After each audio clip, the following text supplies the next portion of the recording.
Abra sua Bíblia comigo, lá em 2 Coríntios, capítulo 11.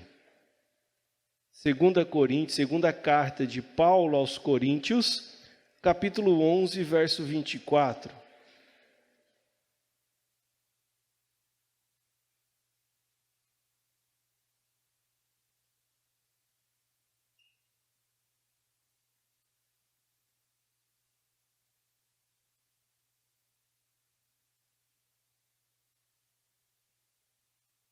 Você está lá?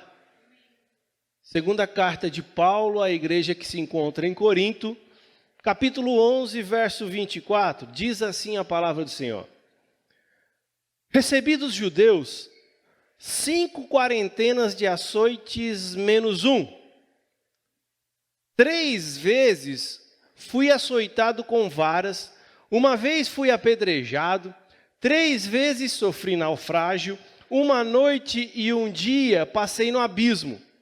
Em viagens muitas vezes, em perigos de rios, em perigos de salteadores, em perigos dos da minha nação, em perigos dos gentios, em perigos na cidade, em perigos no deserto, em perigos no mar, em perigos entre os falsos irmãos, em trabalhos e fadiga, em vigílias, muitas vezes, em fome e sede, em jejum muitas vezes, em frio e nudez.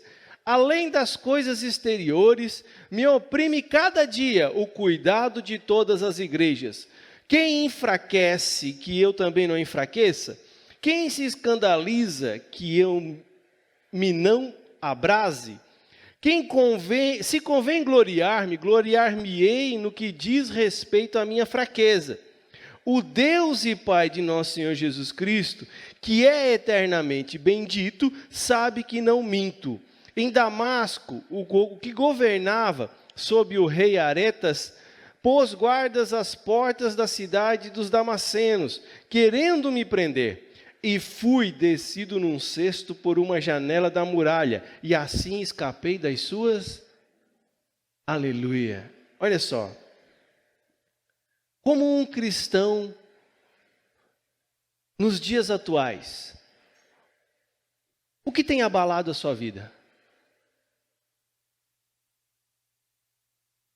O que tem tirado você do sério? O que faz com que você desanime? Pense aqui comigo agora. Como um cristão hoje, olhe a sua vida, olhe os seus pensamentos, as suas convicções. O que fez você se abalar com alguma coisa? O que fez você sair do sério? Se exaltar? O que fez você pensar em desistir de tudo, desanimar? Qual o motivo para tudo isso? Veja, a vida do apóstolo Paulo é uma prova visível de que é possível passarmos por muitas dificuldades, passarmos por muitas circunstâncias ruins, passarmos por todos os tipos de conflitos neste mundo e ainda assim continuarmos firmes, inabaláveis na presença de Deus. Quem está aí? É possível aprender com este texto que acabamos de ler do apóstolo Paulo, que você pode, que eu posso, que nós podemos ajudar as pessoas, orientar a vida delas, libertá-las de suas mazelas, de suas prisões, de suas dificuldades, formar discípulos, que é um grande propósito, se não o maior propósito da igreja dos dias atuais, formar discípulos, mesmo que eu esteja passando por muitas perseguições, por muitas dificuldades, por muitas lutas, por muitos desafios, por muitas decepções, por causa de ingratidão, de incompreensão por parte das pessoas. E mesmo assim, ainda continuar fiel a toda prova que eu passo, firme na fé até o fim.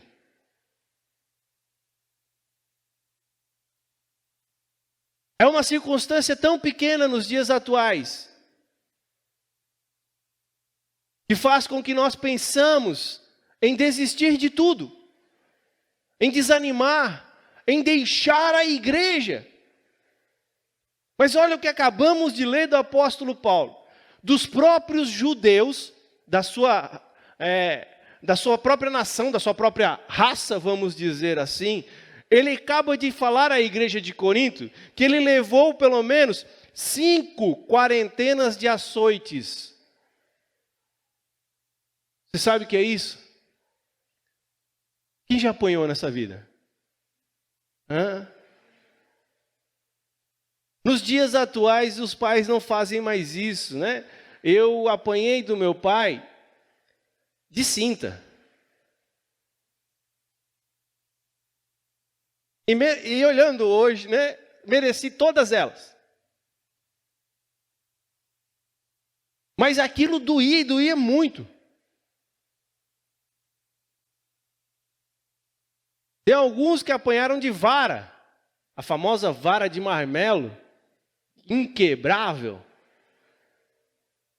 Tem filho que tentou quebrar a todo custo e não conseguiu.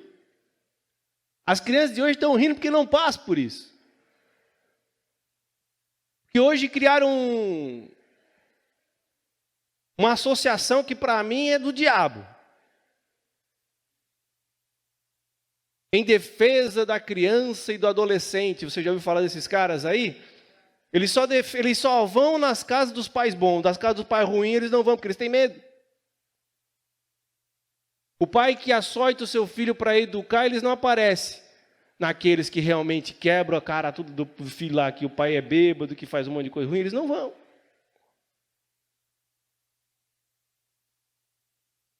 Mas cumpre a nós verdadeiramente estar com a palavra em nosso coração e em nossa boca. Nada do que Paulo passou fez com que ele desanimasse e desistisse da vida do Senhor. Olha, ele vai seguir falando aqui, 3 vezes fui açoitado com varas. 1 vez eu fui apedrejado. 3 vezes sofri naufrágio. 1 noite e 1 dia passei no abismo. Numa escuridão total. 1 noite e 1 dia, sozinho. Nas viagens, muitas vezes, ele passei por perigos de rios, perigo de salteadores, dos roubadores do deserto, que tem muitos salteadores no deserto. Né?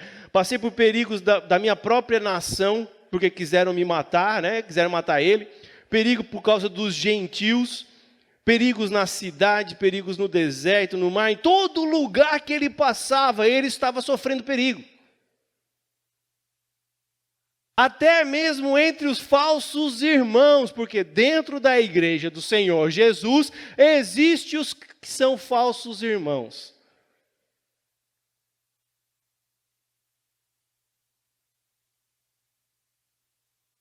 Quem está aí? Mas veja, nada disso impediu Paulo de ir até o fim, sendo fiel ao Senhor na obra que o Senhor tinha para ele. Nada disso impediu ele de desistir, ele de retroceder. Nada disso impediu ele de continuar seguindo em frente na obra que o Senhor tinha com a vida dele. Ao ponto de ele dizer o quê? Importa-me primeiro agradar a Deus do que aos homens. E ele não foi o único a passar por isso.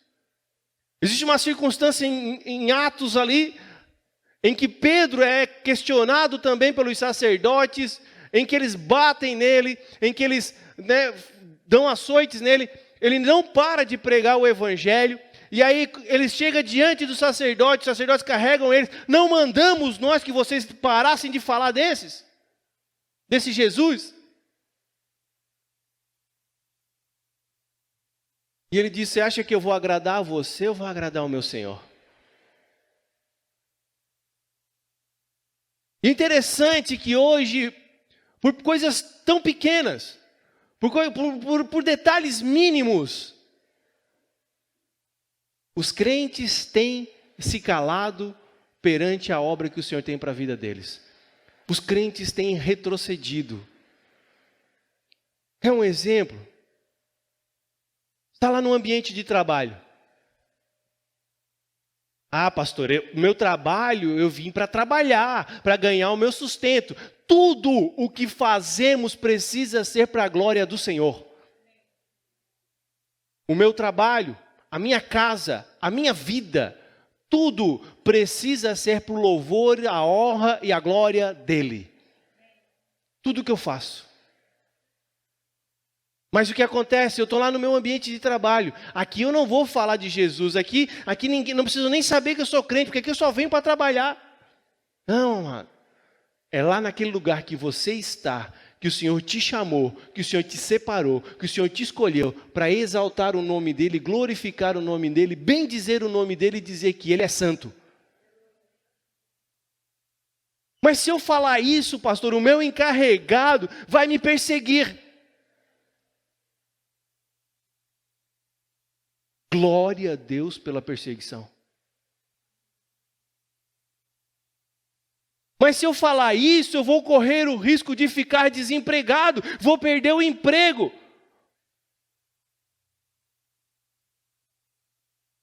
Passei fome, passei necessidade algumas vezes, tive que jejuar em outras circunstâncias. Quem foi que disse isso? Paulo. Qual o teu medo? O que tem feito você pensar em desistir da obra do Senhor? O que tem feito você desanimar de tudo? O que tem feito você pausar a obra que o Senhor tem na sua vida? O que tem feito você não avançar? Eu quero falar um pouco com você nessa noite justamente sobre algumas circunstâncias, algumas lições, alguns objetivos que nós precisamos traçar em nossas vidas para sermos um cristão inabalável, um cristão firme e fiel a toda a prova a qual vamos passar, estamos passando e vamos continuar passando. Por quê? Porque você não está a escape, enquanto você estiver neste mundo, você não está a escape das dificuldades que o mundo vai te oferecer. Não adianta. Quem está aí? Então veja, a primeira circunstância que nós precisamos aprender, a primeira lição que eu quero passar para você, a nossa mente, ela precisa ser levada cativa a Cristo, ela precisa ser blindada, ela precisa ser protegida. A palavra do Senhor vai dizer assim, lá em 2 Coríntios, capítulo 10, verso 5, algumas páginas antes. Paulo vai estar falando lá com a igreja ainda e ele vai dizer assim, ó, desde o verso 3.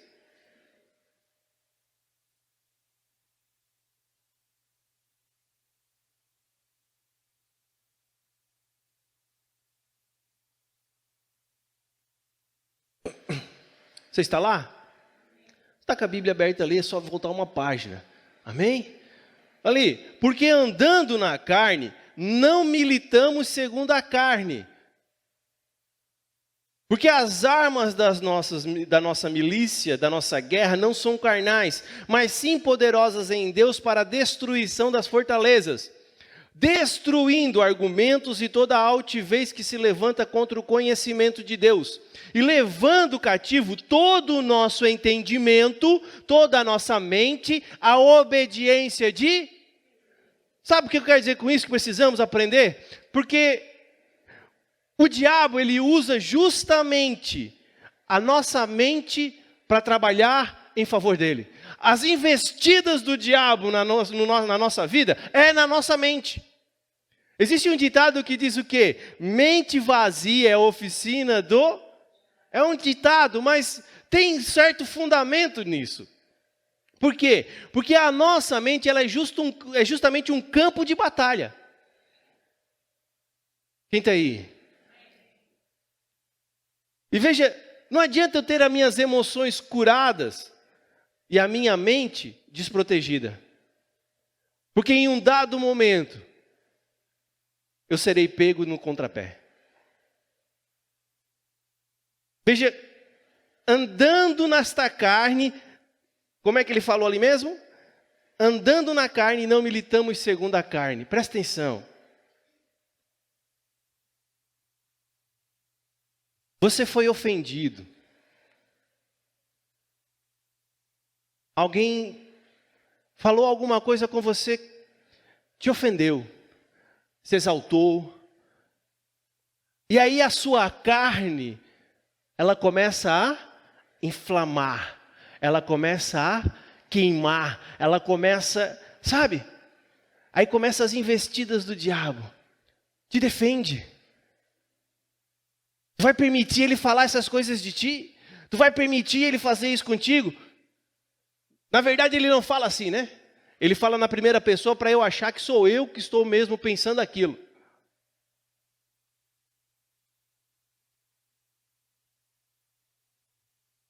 E andando na carne, qual é a resposta que nós damos? Nós saímos do sério, como eu falei no início. Nós nos exaltamos, nós gritamos, nós nos defendemos.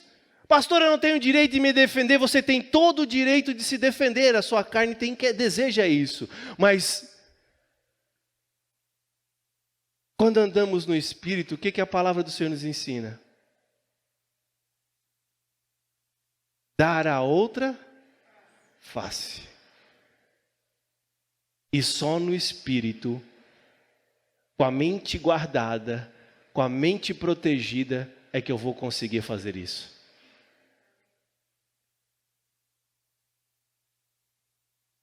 Sabe, às vezes eu estou lá no Facebook e vejo cada barbaridade lá, cada coisa que me dá vontade de ir lá escrever os recados. E eu fico agoniada, sabe, aquele negócio, chega a tremer os dedos querendo, mas algo dentro de mim diz assim, não vale a pena.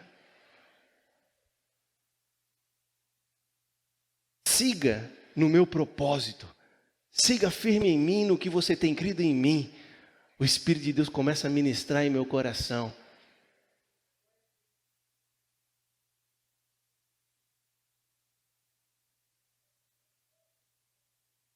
Só que, o que acontece? Quando andamos muito na carne, nós não protegemos a nossa mente, não guardamos a nossa mente, nós não blindamos a nossa mente com as coisas que estão acontecendo. E vivemos uma vida cristã carnal, em que não temos domínio próprio, em que não temos controle sobre todas as circunstâncias, em que não sabemos como falar, não sabemos nem mais como orar. Por quê? Porque a vergonha expõe em tal forma que nós não conseguimos nem colocar a nossa vida na oração. Por isso é importante, sim, eu guardar a minha mente, eu proteger a minha mente, eu livrar a minha mente dos sofismas. O que é um sofisma, você sabe? É um pensamento errado sobre alguma coisa, ou seja, um engano. Um exemplo, e muitos cristãos são assim. Eu acho que ninguém gosta de mim. Eu acho que aquela pessoa não gosta de mim. Eu acho que eu estou sendo traído pela minha esposa ou pelo meu esposo. É sempre uma desconfiança. Isso são sofismas na mente, que vai trabalhando e destruindo a nossa fé. E faz com que nós não liberemos a palavra que tem poder para transformar as nossas vidas. E faz com que nós destruamos a vida do Senhor dentro de nós. Eu acho que eu vou ser mandado embora, porque o meu chefe essa semana ele está muito estranho comigo. Você é uma pessoa com sofismas na mente, É uma pessoa perturbada muitas vezes, e eu estou falando de crentes que não guardam a sua mente, que não guardam a sua vida, que vão vivendo dia após dia, olhando para as circunstâncias, olhando para as televisões, olhando para as notícias na internet e considerando aquilo a realidade dos fatos, e vai temendo viver uma vida que deveria viver no Senhor, porque não guarda. Precisamos aprender a guardar, porque é ali que o diabo quer te destruir. Porque se ele destruir a sua mente, amado,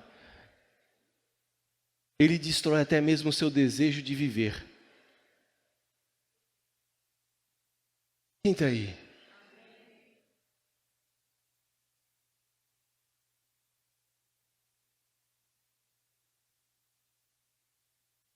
Nós estamos vivendo dias para desanimar, não é? Estamos vivendo dias que dá vontade de realmente se entristecer com tudo. Mas mesmo assim, precisamos continuar com a nossa mente voltada para Cristo, com a nossa vida voltada para Cristo, porque é ali que está a minha vida eterna.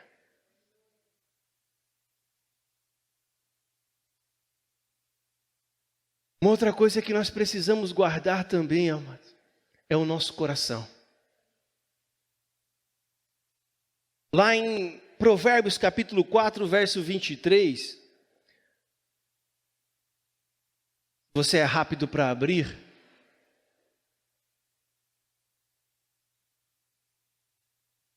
Vai dizer assim: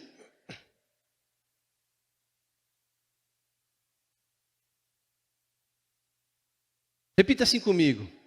Sobretudo, o que se deve guardar, guarda o teu coração. Por quê? Porque dele procedem as fontes da vida.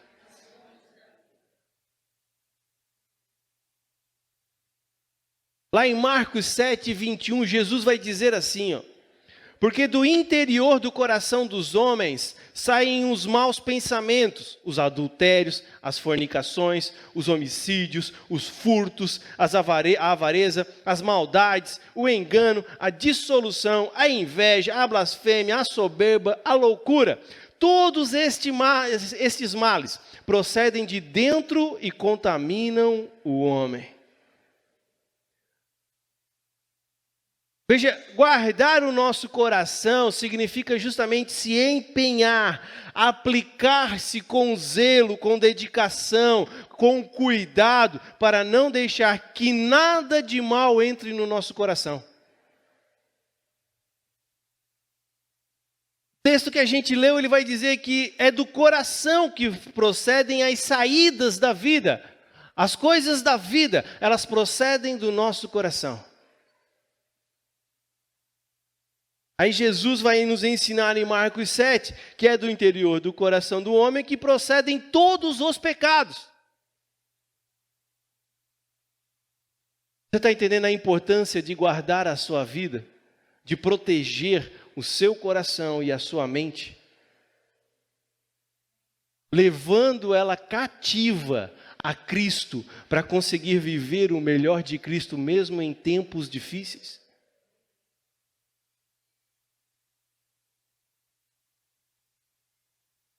A terceira circunstância que eu quero falar com você, a última nesse caso, é aonde eu enxergo nos dias atuais maior vitória do inimigo sobre a igreja do Senhor Jesus. Aonde ele tem tido maior vitória. Por quê? Porque os cristãos atuais não estão querendo se envolver com a igreja local. Eles não têm tido o desejo de se envolver. Eles querem simplesmente vir quando puderem, quando desejarem, quando quiserem estar na igreja e sem compromisso algum e sem ser cobrado por ninguém. E isso faz com que as pessoas vivam uma vida relaxada perante o Senhor. Uma vida que em qualquer momento podem desistir, desanimar, retroceder. Por quê? Porque não estão no meio do corpo, não fazem parte do corpo. Estão conosco, como João falou em 1 João, estão com nós, mas não são de nós. Por quê? Porque nunca estão aqui na verdade. Quem está aí? Sabe, nós precisamos procurar a nos envolver com a igreja, com o corpo de Cristo. Precisamos aprender a participar ativamente, com regularidade, dos eventos que a igreja procede estar na terra. Das reuniões, das escolas, das celebrações, dos eventos, dos encontros, tudo aquilo. Nós devemos não somente ser participantes, mas nós devemos começar a ser ativos nessa obra também.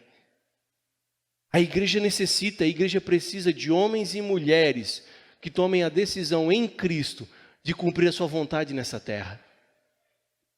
Você jamais vai cumprir a vontade de Cristo, a vontade do teu Senhor, fazendo o que você deseja. E fazer o que você deseja é viver na carne, é andar segundo a carne, porque é você que está fazendo as suas escolhas. Pastor, e como que eu ando no Espírito então? Eu ando no Espírito quando eu faço a vontade do Senhor e não a minha. Eu ando no Espírito quando é uma segunda-feira, eu estou cansado, eu estou exausto porque trabalhei o dia inteiro, mas a minha vontade da minha carne é ficar em casa, tomar um banho e relaxar, porque amanhã tem que trabalhar novamente. Mas a vontade do Espírito é que eu esteja no corpo, é que eu esteja no meio do povo, é que eu faça parte desse povo, é que eu seja alguém ativo lá, é que eu seja alguém participante, é que eu seja alguém que leve mais de Deus para as pessoas. É que a vontade do Espírito é essa. É estar junto, é desejar estar no corpo, é querer aprender e seguir em frente e levar o que aprendeu para outras pessoas também. É carregar o nome de Cristo e a unção do Espírito e derramar sobre a vida de outras pessoas. Mas como que eu faço isso? Quando estamos no corpo alimentando a nossa fé, olhando um para o outro, sorridentes, com as suas dificuldades, com os seus problemas, com as suas circunstâncias difíceis, mas estamos aqui e dissemos, o Senhor é o nosso pastor e nada vai nos faltar.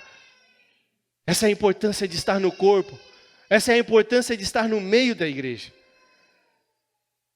Quem está aí? Esse é sem dúvida um dos maiores motivos dos cristãos se abalarem facilmente nos dias atuais. Porque são cristãos que andam como ovelhas sem pastor. Você já ouviu falar isso na palavra? Sabe por quê? É uma ovelha que tomou a decisão de andar sozinha nos seus próprios caminhos. Não necessita do corpo, não necessita de um pastor para direcioná-la. Quer ser ovelha, mas quer ser ovelha sozinho. Eu quero dizer para você que nenhuma ovelha anda sozinho. Sabe quem que anda sozinho? Cabrito. Ovelha não. A ovelha sempre ouve a voz do seu pastor e segue. Em conjunto, em manada. Como é que é o nome? Eu nem sei quando tem um monte de ovelha junto. O que é manada? Rebanho. Oh, glórias. Aleluia. E olha que eu sou um cara até inteligente, né? Mas a ovelha anda em rebanho. Ela não anda sozinha. Não existe igreja sem o corpo. Eu sou a igreja de Jesus, pastor. Não, amados, a igreja é o corpo de Cristo junto. Você é um cristão andando por aí sozinho, perdido e facilmente pegável pelas mãos do diabo. Facilmente.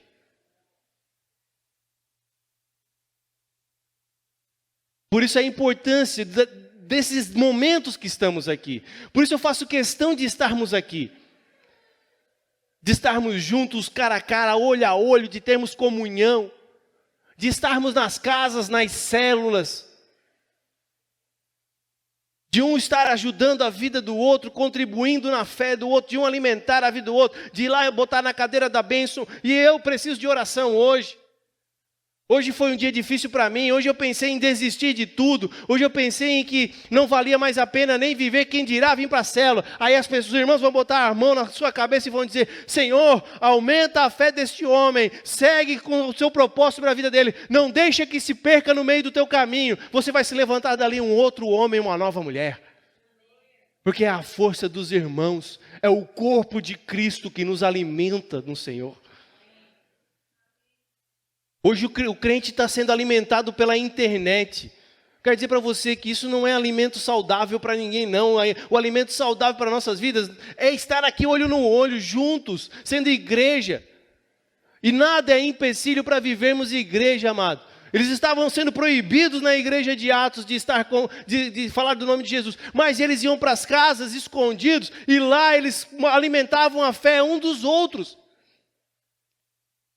Correndo o risco de amanhã faltar um. Por quê? Porque pegaram no meio do caminho e deram uma camaçada e ele morreu. Mas chegava lá, fulano não veio. Ah, não veio porque quis ficar em casa. Não, não veio. Não é porque quis ficar em casa, é porque naquela época eles entenderam o propósito. A igreja de Atos entendeu o propósito. Não veio porque o corpo dele está sendo lá queimado em praça pública.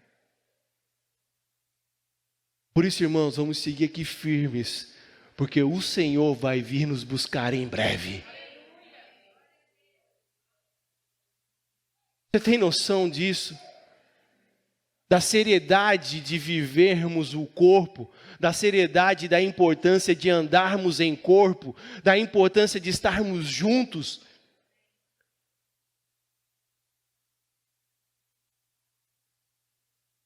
Ninguém consegue ser crente sozinho, cristão sozinho, amados.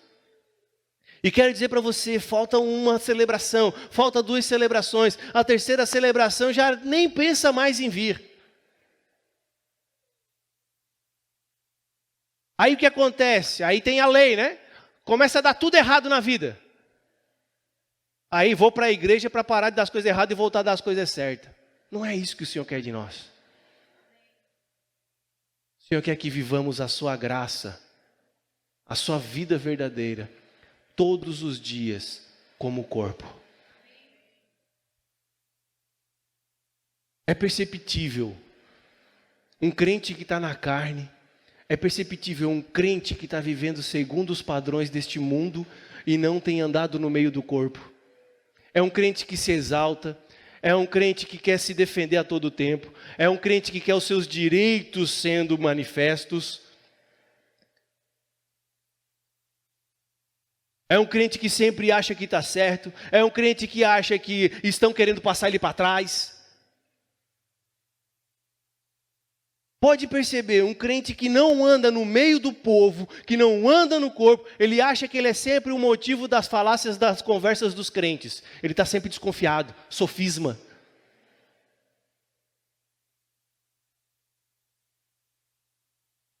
Perceba o que esses crentes falam, esses crentes que não andam junto com o corpo.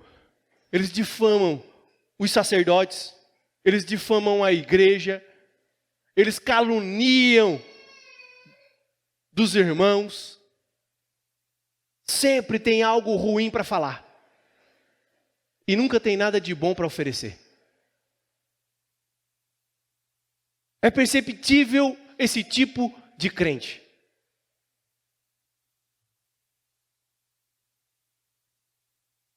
Amados, os 21 dias que nós estamos fazendo é uma importância grandiosa para nós como igreja do Senhor Jesus. Esse é um propósito que tem que ser prioritário em nossas vidas. De entender que eu tenho que parar tudo o que eu estou fazendo e ir cumprir com o propósito ao qual o sacerdote liberou sobre as nossas vidas como igreja do Senhor Jesus. Porque o que estamos fazendo aqui é cumprindo o papel de igreja. Mas, se der, deu para vir. Não deu. Chegou atrasado. Veja, Olha como é ruim não andar debaixo do corpo e estar sempre junto. As pessoas chegaram, algumas atrasadas. Não sei os motivos. Não tenho interesse em descobrir, porque cabe a elas vir perguntar, falar. Mas veja, estavam jejuando de forma que não foi direcionado.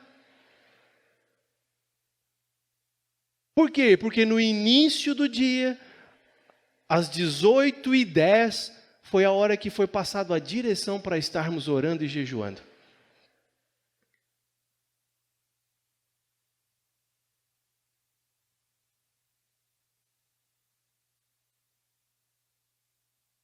E quando estamos reunidos como igreja, ouvimos a voz que foi passada a ordem, nós cumprimos, o Senhor se manifesta.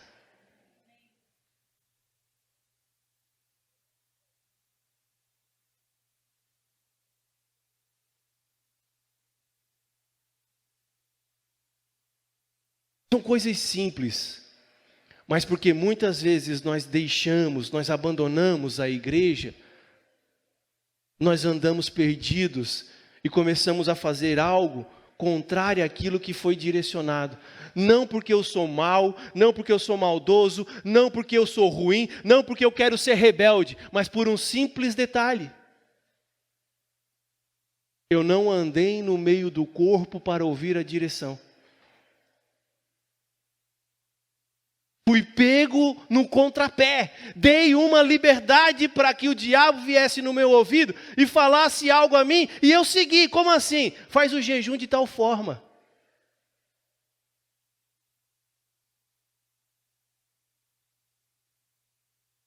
Veja, estou fazendo para o Senhor o desejo de agradar o Senhor, mas não é da forma como o Senhor, através do seu sacerdote, passou. Não sou ruim, não sou mau, sou um discípulo amado, continuo sendo amado, mas por quê? Porque falhei numa circunstância de não estar no corpo, fui pego no contrapé. Por isso, precisamos começar a aprender a importância de estarmos juntos como igreja, de guardarmos a nossa mente, de guardarmos o nosso coração, de estarmos sempre juntos. Porque o Senhor tem uma obra grandiosa com cada um de nós, e por detalhes tão pequenos nós estamos sofrendo coisas desnecessárias. Em tempos de pandemia, em tempos de dificuldade, em tempos em que o mundo está em desespero, a nossa vida está sendo alimentada porque andamos juntos. A nossa vida está sendo alimentada porque nós temos levado a nossa mente cativa a Cristo, não se importando com as coisas deste mundo, mas se importando com o que a palavra diz para nós. Colocamos em nosso coração que é melhor agradar ao Senhor, que é melhor viver para o Senhor, que é melhor estar na célula, que é melhor estar na celebração, que é melhor estar nas escolas. Colocamos em nosso coração do que dar voz e ouvido para alimentar o nosso coração do medo de morrer. E assim nós vamos seguindo, cumprindo o que o Senhor tem nos ensinado a andar como igreja e crescer como igreja, e se necessário for, morrer como igreja.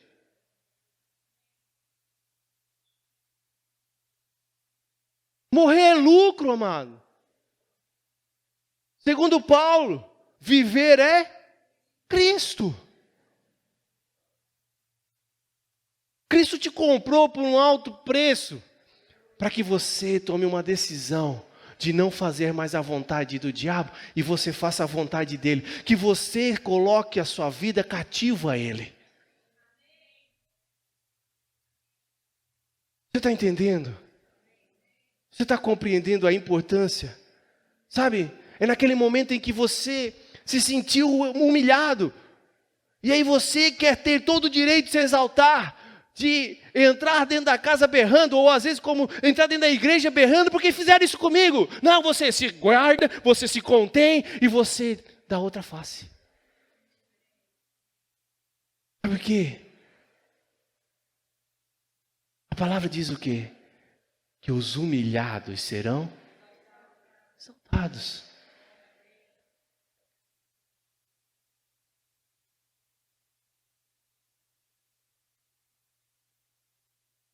Você leva a sua vida para que o propósito de Cristo seja mais importante do que a sua própria vida. Paulo, ele declara na carta o quanto ele sofreu, mas em outras cartas ele vai dizer que nada disso serviu para empecilho de que o evangelho fosse levado a todos os lugares que o Senhor mandou ele ir. E de que ele cumpriu a carreira, de que ele guardou a fé até o fim, de que ele não parou, que ele não desanimou, que ele não desistiu, que ele não retrocedeu. De que ele errou como homem e no final teve a oportunidade de consertar um erro, como o de Marcos. Quem lembra a história de Marcos? Que Marcos deixou ele no meio do caminho, junto com o tio dele, que fugiu o nome. A primeira viagem de Paulo foi com Barnabé. E Barnabé era tio de Marcos, se eu não me engano. E no meio da viagem missionária, Marcos foi embora. Na segunda viagem, Barnabé quis pegar Marcos de novo. O que Paulo disse? Não, ele não vai mais. Comigo ele não vai mais. E aí naquele momento em diante, Barnabé e Paulo se separam. No final de vida, quando ele está lá preso, na casa, ele manda chamar a Marcos, restaurando a vida dele com Marcos, porque Marcos era importante para o evangelho de Jesus.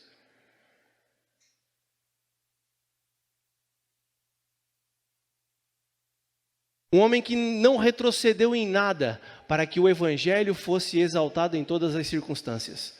Não era a vida dele que era preciosa, o evangelho era precioso. Hoje, os crentes querem a sua vida preciosa.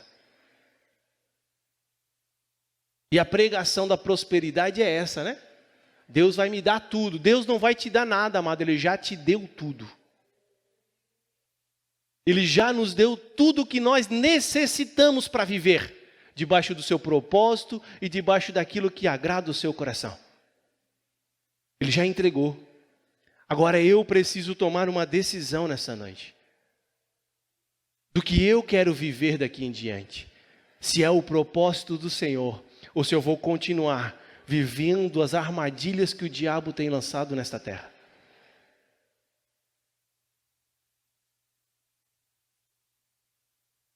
Quem está aí? Ah, pastor, que ingrato isso. Eu sei que tem alguns corações que estão aí assim. Eu estou sempre aqui com o Senhor. Eu estou sempre com o Senhor. E só porque eu me atrasei na segunda-feira.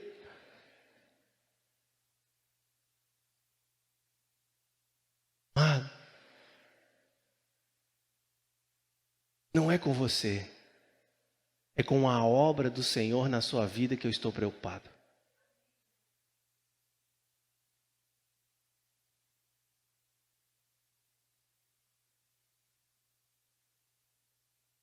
Acima de agradarmos eu e você um ao outro, precisamos nós dois agradarmos aquele que morreu em nosso favor e que está aqui, direcionando toda a nossa vida para vivermos o melhor dele nesta terra.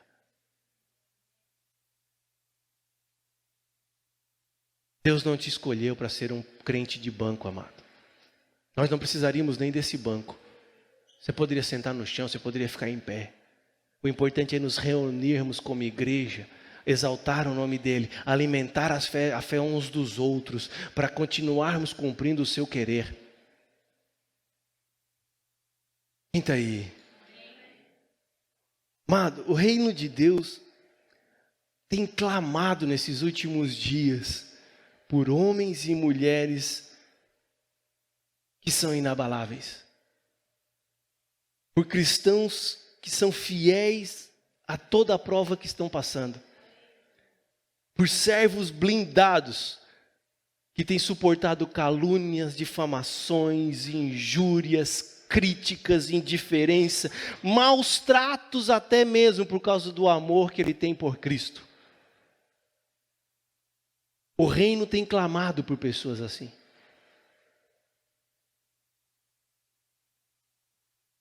Deus quer levantar nesta noite homens e mulheres, discípulos, que mesmo passando por lutas e dificuldades e circunstâncias difíceis, não venham desistir, não venham desanimar, não venham retroceder, mas continuam a glorificar o nome do Senhor Jesus.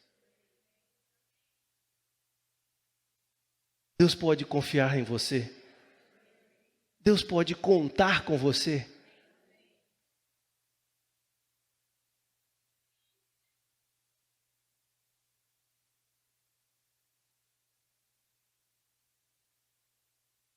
Aos olhos do mundo, largar uma casa em Criciúma própria para vir morar em Siderópolis alugado é inconcebível, é inaceitável, porque para o mundo isso não faz sentido. Agora, para o reino do Senhor e a sua obra, essa é a maior verdade necessária para viver.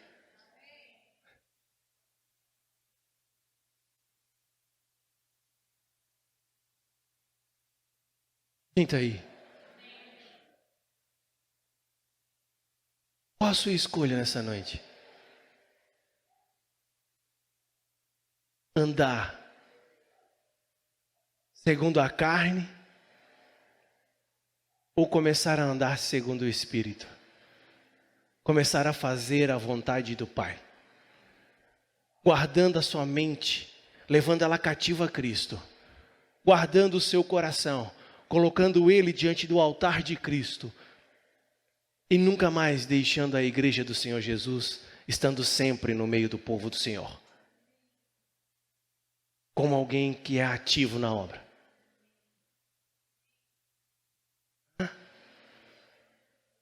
Quem você decide ser nessa noite? Qual a sua escolha? Você decide ser aquele que o Cristo te chamou ou você quer continuar sendo aquilo que você acha que é o certo? Se coloque de pé.